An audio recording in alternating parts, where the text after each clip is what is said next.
नमस्कार बच्चों, आज हम लोग क्लास 10 का फिजिक्स पढ़ेंगे और फिजिक्स में हम लोग विद्युत धारा के ऑब्जेक्टिव क्वेश्चन को क्या करेंगे, देखेंगे। ये चैप्टर आपका बहुत इंपॉर्टेंट है क्योंकि विद्युत धारा के बहुत सारे ऑब्जेक्टिव क्वेश्चन आपके एग्जाम में पूछे जाते हैं। यहां तक कि जो न्यूमेरिकल साइंस का होता है वो भी विद्युत धारा चैप्टर से ही क्या किया जाता है, पूछा जाता है। और इस वीडियो में हम लोग विद्युत धारा के एक एक ऑब्जेक्टिव क्वेश्चन को काफी बारीकी से जो है हल करना सीखेंगे। तो चलिए देखते हैं इलेक्ट्रिक करंट यानी विद्युत धारा का ऑब्जेक्टिव क्वेश्चन और हमारा पहला क्वेश्चन क्या कहता है। तो चलिए स्टार्ट करते हैं। पहला क्वेश्चन है बाबू आपका कि किस युक्ति में विभक्त वलय दिक् परिवर्तक का कार्य करता है। आपको बताए थे कहीं पर भी विभक्त वलय दिख जाए तो विभक्त वलय विद्युत मोटर में पाया जाता है, और बोला है कि किस युक्ति में विभक्त वलय दिक् परिवर्तक का कार्य करता है। यानी विभक्त वलय मोटर में जो है बाबू दिशा को परिवर्तन करने का क्या करता है, काम करता है। तो बोला है कि किस युक्ति में विभक्त वलय दिक् परिवर्तन का कार्य करता है। तो ऑप्शन में देखिए कहीं विद्युत मोटर दिया हुआ है तो ऑप्शन नंबर ए ही हमारा विद्युत मोटर दिया हुआ है, तो यही ऑप्शन क्या हो जाएगा, सही हो जाएगा। तो कभी भी पूछे कि किस युक्ति में विभक्त वलय दिक् परिवर्तक का कार्य करता है तो विद्युत मोटर में विभक्त वलय दिक् परिवर्तक का क्या करता है, कार्य करता है। अब आते हैं नेक्स्ट क्वेश्चन पर। नेक्स्ट कह रहा है कि सौर ऊर्जा को सीधे विद्युत में बदलने वाली युक्ति को क्या कहते हैं। तो सबको पता है सौर ऊर्जा को विद्युत ऊर्जा में जो है बाबू सौर सेल बदलता है, तो ऑप्शन नंबर सी आपका क्या हो जाएगा, सही हो जाएगा बाबू। आते हैं नेक्स्ट क्वेश्चन की तरफ। नेक्स्ट कह रहा है कि एक विद्युत बल्ब के तंतु का प्रतिरोध 1200 ओम है। यह बल्ब 220 वोल्ट के विद्युत स्रोत से कितनी धारा प्राप्त करेगा। यानी विद्युत धारा यानी आपको आई निकालना है। अब आई का फार्मूला आपको पता होना चाहिए। आई का फार्मूला होता है V बटा आर। आई का फार्मूला क्या होता है, V बटा आर। अब आपको वोल्ट कितना दे दिया हुआ है, 220 वोल्ट, और प्रतिरोध आपको कितना दे दिया हुआ है, 1200। तो एक जीरो से एक जीरो कट जाएगा, इसको कट करिएगा तो 11 दूना 22 और 60 दूना 120। तो 11 बटा बाबू आपका कितना हो जाएगा, 60। अब जब 60 से 11 में भाग दीजिएगा, भाग करने आपको आता ही है, तो लगभग 0.18 जो है बाबू आपका एम्पियर आ जाएगा। एग्जैक्ट नहीं आएगा तो ऑप्शन नंबर डी आपका क्या हो जाएगा, सही हो जाएगा। 60 में 11 से भाग कीजिएगा तो 0.18 आ जाएगा। हम आपको भाग करके भी दिखा देते हैं। जैसे आप 60 से 11 में भाग करेंगे तो भाग नहीं जाएगा तो डेसिमल देके आप यहां पर क्या कर दीजिए, 0। 60 ही करने 60। अब इसको करेंगे तो 0, 11 में से 6 जाएगा 5, दशमलव दे दिए फिर 0 कर दीजिए। अब 60 से 500 में भाग करेंगे तो ये आपको 8 बार में जाएगा, 8 6 48, यानी कितना हो गया, 480। ये कटने वाला है नहीं, तो आप देख रहे हैं कि 0.18 आपका ऑप्शन नंबर डी है। इसी को क्या कर देंगे, टिक कर देंगे। ये तो आपको भाग देने आ जाएगा, 0.1 समथिंग करके आएगा, तो 0.1 एम्पियर आपका दिया है, तो इसी को क्या कर दीजिएगा, सही मान लीजिएगा। अब आते हैं नेक्स्ट क्वेश्चन की तरफ। नेक्स्ट कह रहा है कि निम्नलिखित पदार्थों में चालक कौन है। तो सबको पता है धातु चालक होता है। तो अभ्रक, कांच, एल्युमिनियम, चीनी मिट्टी में धातु कौन है, तो एल्युमिनियम है। तो एल्युमिनियम जो है बाबू विद्युत का क्या होता है, चालक होता है। अब आते हैं नेक्स्ट क्वेश्चन में। नेक्स्ट कह रहा है कि घरेलू विद्युत परिपथ में प्रत्यावर्ती धारा की आवृत्ति कितनी होती है। तो आप जान जाइएगा कि घरेलू विद्युत परिपथ में जो अल्टरनेटिव करंट यानी प्रत्यावर्ती धारा होता है उसकी आवृत्ति 50 हर्ट्ज होती है। आपको बताया भी गया था 50 हर्ट्ज का मतलब क्या होता है, प्रत्यावर्ती धारा 1 सेकंड में 50 बार अपनी दिशा को क्या करती है, बदलती है। इसीलिए घरेलू परिपथ में प्रत्यावर्ती धारा की आवृत्ति कितनी होती है, 50 हर्ट्ज होती है। अब आते हैं नेक्स्ट क्वेश्चन में। नेक्स्ट कह रहा है कि विभक्त वलय प्रयुक्त होता है गैल्वेनोमीटर में, डीसी मोटर में, सूक्ष्मदर्शी में, या इनमें से कोई नहीं। पहले ही क्वेश्चन पढ़े कि विभक्त वलय जो है बाबू आपका डीसी मोटर में क्या रहता है, उपस्थित रहता है। आते हैं बाबू नेक्स्ट क्वेश्चन की तरफ। नेक्स्ट कह रहा है कि विद्युत बल्ब के फिलामेंट का द्रव्य, द्रव्य का मतलब अगर आप लोग नहीं समझ रहे हैं तो कभी कभी द्रव्य लिख देता है, कभी कभी पदार्थ लिख देता है। तो विद्युत बल्ब के फिलामेंट का पदार्थ होता है। तो सबको पता है विद्युत बल्ब में जो फिलामेंट होता है वो टंगस्टन का बना रहता है। तो ऑप्शन नंबर बी आपका क्या हो जाएगा बाबू, सही हो जाएगा। आते हैं नेक्स्ट क्वेश्चन की तरफ। नेक्स्ट कह रहा है कि 1 कूलम विद्युत आवेश में कितने इलेक्ट्रॉनों में समाये गए तुल्य होता है। यानी कह रहा है कि 1 कूलम विद्युत आवेश में कितने इलेक्ट्रॉन होते हैं। तो आप ये हमेशा जानिएगा, ये काफी इंपॉर्टेंट क्वेश्चन है कि 1 कूलम विद्युत आवेश में 6.25 गुना 10 का पावर 18 इलेक्ट्रॉन रहता है। ये हमेशा ध्यान रखिएगा। कभी भी पूछ दे 1 कूलम विद्युत आवेश में कितने इलेक्ट्रॉन रहते हैं तो 6.25 गुना 10 का पावर 18 इलेक्ट्रॉन। कभी पूछ दे कि एक इलेक्ट्रॉन में कितने कूलम होते हैं, तो उसका आंसर होता है 1.6 गुना 10 का पावर -19 कूलम। ये एक इलेक्ट्रॉन बराबर है, तो आपका ये आंसर नहीं होगा। जब भी पूछेगा कि एक कूलम विद्युत आवेश में कितने इलेक्ट्रॉन, तो अगर इलेक्ट्रॉन पूछ दिया तो 6.25 गुना 10 का पावर 18, और कह दिया कि एक इलेक्ट्रॉन बराबर कितना होता है, तो 1.6 गुना 10 का पावर -19 कूलम। कंफ्यूज मत हो जाइएगा।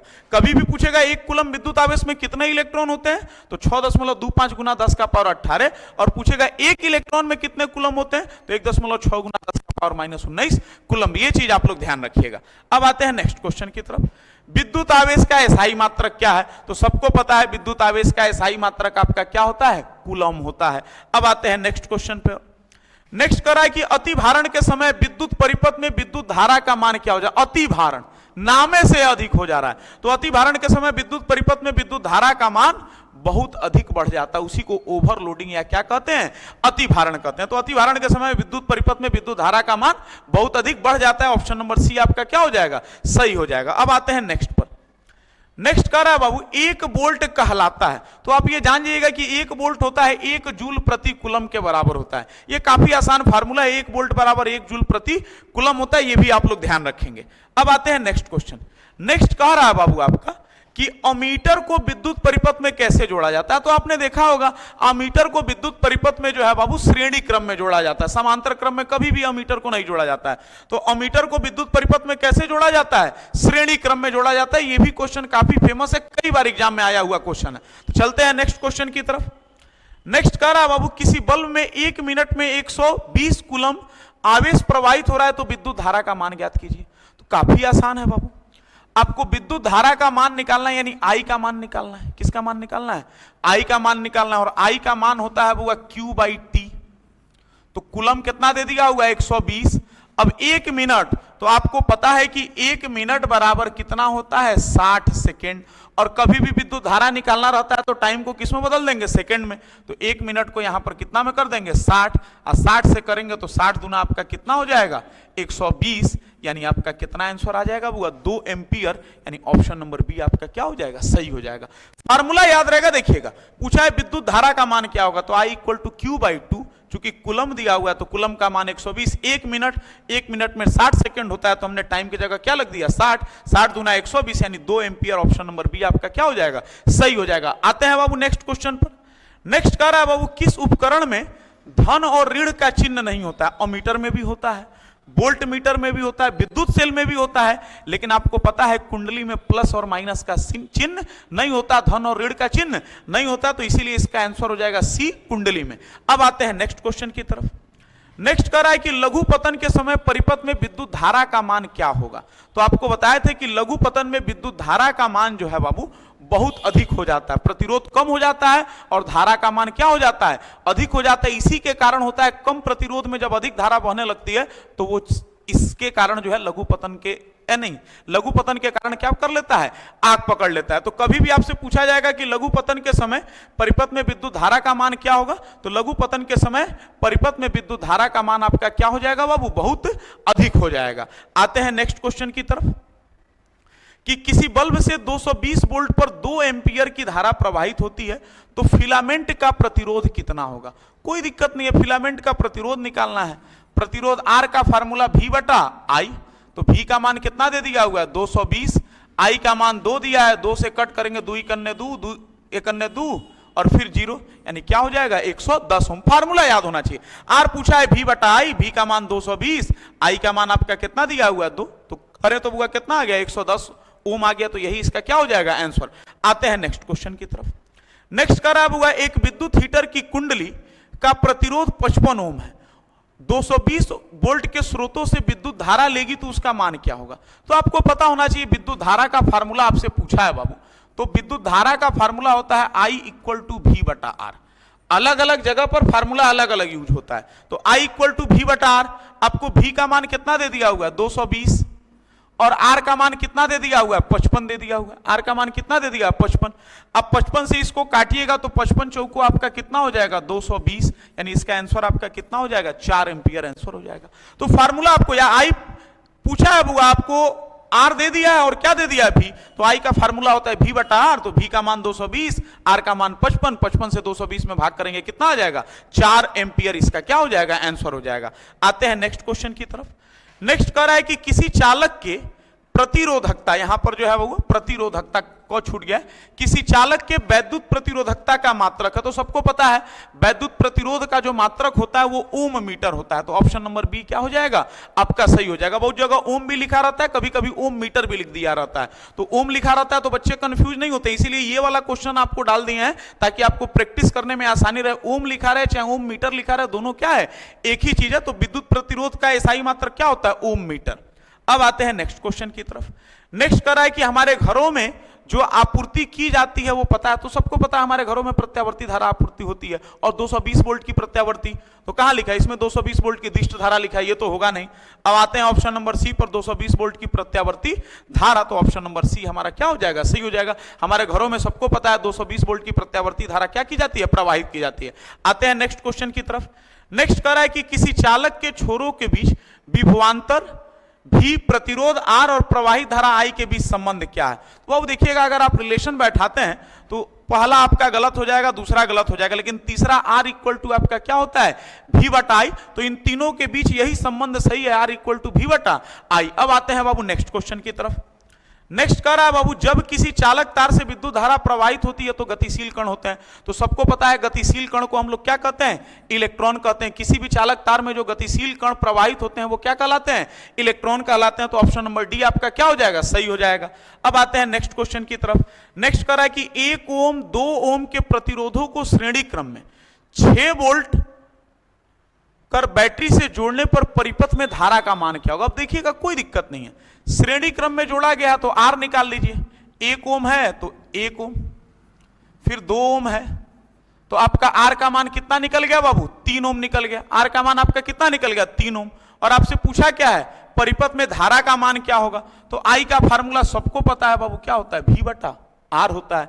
भी का मान कितना दे दिया है 6, आर का मान आपने 3 निकाला है, 3 दूना 6, आंसर कितना हो जाएगा 2, यानी ऑप्शन नंबर बी आपका सही हो जाएगा 2 एम्पियर। फार्मूला याद रहेगा तो न्यूमेरिकल बनाने में टेंशन नहीं होगा, और विद्युत धारा से ही न्यूमेरिकल आपके एग्जाम में आता है, इस बात का आप लोग ध्यान रखिएगा। आते हैं नेक्स्ट क्वेश्चन की तरफ।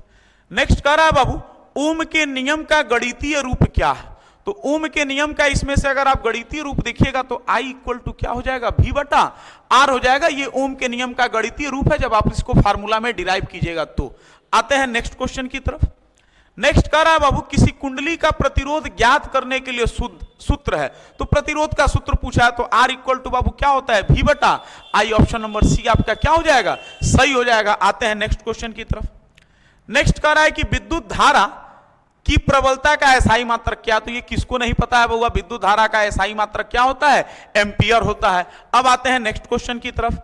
नेक्स्ट कह रहा है कि धारा मापने के यंत्र को कहते हैं, एक ऐसे भी क्वेश्चन आता है या कहता है कि विद्युत परिपथ में धारा मापने के लिए क्या उपयोग किया जाता है, तो सबको पता है विद्युत धारा मापने के लिए अमीटर का इस्तेमाल किया जाता है, जिसको आप लोग आमीटर भी जो है बोल सकते हैं। तो धारा मापने के लिए यंत्र को कहते हैं आमीटर, या पूछ देगा विद्युत परिपथ में धारा मापने के लिए क्या उपयोग किया जाता है, तो आमीटर का हम लोग उपयोग करते हैं। तो आते हैं नेक्स्ट क्वेश्चन की तरफ। बोला है कि इलेक्ट्रॉन पर कितना आवेश होता है, तो अभी बताया है कि एक इलेक्ट्रॉन पर 1.6 गुना 10 का पावर -19 कूलम का आवेश होता है, ये ध्यान रखिएगा। एक इलेक्ट्रॉन बराबर 1.6 गुना 10 का पावर -19 कूलम होता है। आते हैं नेक्स्ट क्वेश्चन की तरफ। प्रतिरोध का एसआई मात्रक क्या होता है, तो सबको पता है प्रतिरोध का एसआई मात्रक क्या होता है बाबू ओम होता है। आते हैं नेक्स्ट क्वेश्चन। कह रहा है विभवांतर का एसआई मात्रक क्या होता है, तो विभवांतर का एसआई मात्रक वोल्ट, विभवांतर का एसआई मात्रक वोल्ट। आते हैं नेक्स्ट पर। कह रहा है बाबू विभवांतर मापने वाले यंत्र को क्या कहते हैं, तो अभी बताएं विद्युत धारा मापने वाले यंत्र को आमीटर और विभवांतर मापने वाले यंत्र को वोल्ट मीटर कहते हैं। नहीं देखिए बाबू, देखिए कंफ्यूजन, मानोमीटर वोल्टामीटर नहीं होता, बहुत बच्चे इसी को टिक कर देते हैं volt meter. Volt meter option number D पर दिया हुआ है, तो डी नंबर देखिए वोल्टामीटर पर हम लोग टिक कर दिए थे, तो क्वेश्चन को ध्यान से पढ़िएगा। वोल्टामीटर नहीं होगा जबकि क्या होगा वोल्ट मीटर। ये मत आप समझिएगा कि गलत से टाइपिंग हो गया, एग्जाम में भी ऐसे देता है वोल्टा मीटर और वोल्ट मीटर, तो कभी भी कंफ्यूज मत होइएगा, पूरा पढ़िएगा। तो विभवांतर मापने वाले यंत्र को कहते हैं वोल्ट मीटर। हमारे जैसे आप लोग वोल्टा मीटर पर टिक मत कर दीजिएगा, ठीक है ना। तो ये हमेशा ध्यान रखिएगा, वर्डोलॉजी को थोड़ा सा कंफ्यूज करता है आप लोगों के लिए। अब आते हैं नेक्स्ट क्वेश्चन की तरफ। नेक्स्ट कर रहा है कि विद्युत शक्ति का एसआई मात्रक क्या। तो सबको पता है विद्युत शक्ति वाट में मापी जाती है, तो विद्युत शक्ति का एसआई मात्रक क्या होता है, वाट होता है। आते हैं नेक्स्ट क्वेश्चन पर बाबू। नेक्स्ट कर रहा है कि आवेश प्रवाह के समय की दर को क्या कहते हैं। तो सबको पता है आवेश प्रवाह के समय की दर को हम लोग जो है विद्युत धारा कहते हैं। विद्युत धारा का फार्मूला भी होता है आवेश बटा समय, तो आवेश प्रवाह के दर की समय को क्या कहते हैं, विद्युत धारा कहते हैं। आते हैं नेक्स्ट क्वेश्चन पर। नेक्स्ट करा है कि किलोवाट घंटा मात्रक है। तो किलोवाट घंटा सबको पता है होगा विद्युत ऊर्जा का मात्रक होता है। किलोवाट घंटा किसका मात्रक होता है, विद्युत ऊर्जा का मात्रक होता है।